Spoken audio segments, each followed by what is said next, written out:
Hello, and welcome to this podcast exploring how value-based pricing strategies might be applied in the United States market. For Optum, I'm Jackie Walker Gibson. Traditional free pricing strategies have allowed pharmaceutical manufacturers to set the price of their product, at whatever price point the manufacturer thinks is appropriate. According to Michael Drummond, professor of health economics at the University of York and principal consultant in the life sciences group at Optum Insight, European countries such as the United Kingdom and Germany have been bastions of free pricing in the past.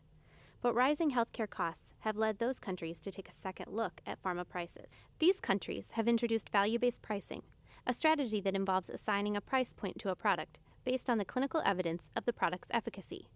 The strategy is representative of a move toward improving quality while curbing costs.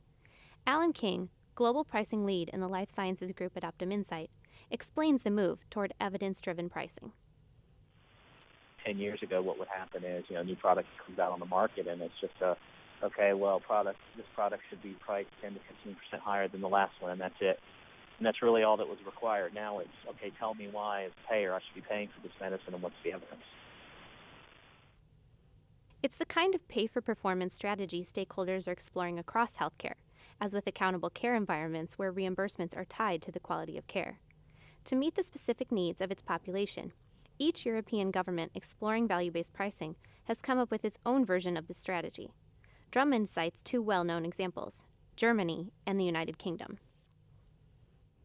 In Germany, what's going to happen is that when the product is launched, there's going to be a very quick assessment of the level of value added on a 5-point scale. Then there's going to be a period of 1 year whereby the company can launch at their chosen price, but throughout that year a series of negotiations is going to take place, and hopefully by the end of the year a negotiated value-based price will emerge. In the UK it's rather different in that in the United Kingdom the National Institute for Health and Clinical Excellence, NICE, will undertake its assessment of cost effectiveness in the way that it does now.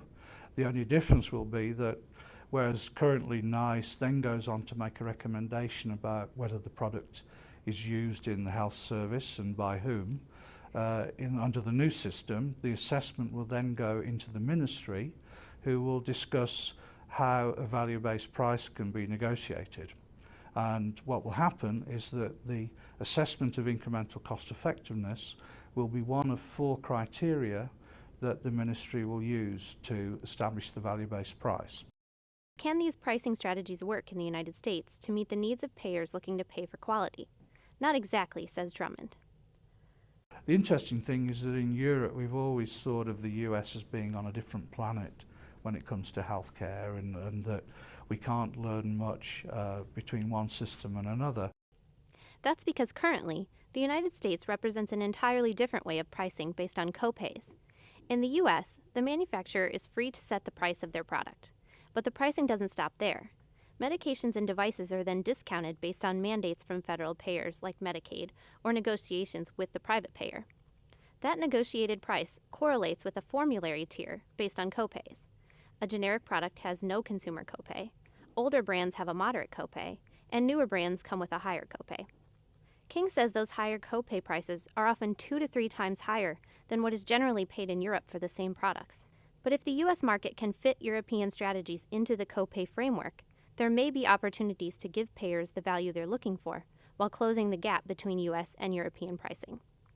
What's going to happen is that those copay levels are going to be set in relation to the level of value that the product adds. And there are already 1 or 2 forward-thinking plans in the Pacific Northwest in particular that are experimenting with this kind of formulary.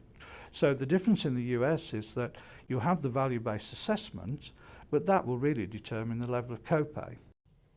Drummond says further exploration of this pricing strategy is worthwhile and recommends manufacturers focus their drug development efforts on proving their device or medication will improve population health.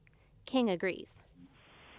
Obviously there's going to be more work done, but if you truly have an innovative product, and generating the evidence to support that innovation, I think there's going to be opportunity.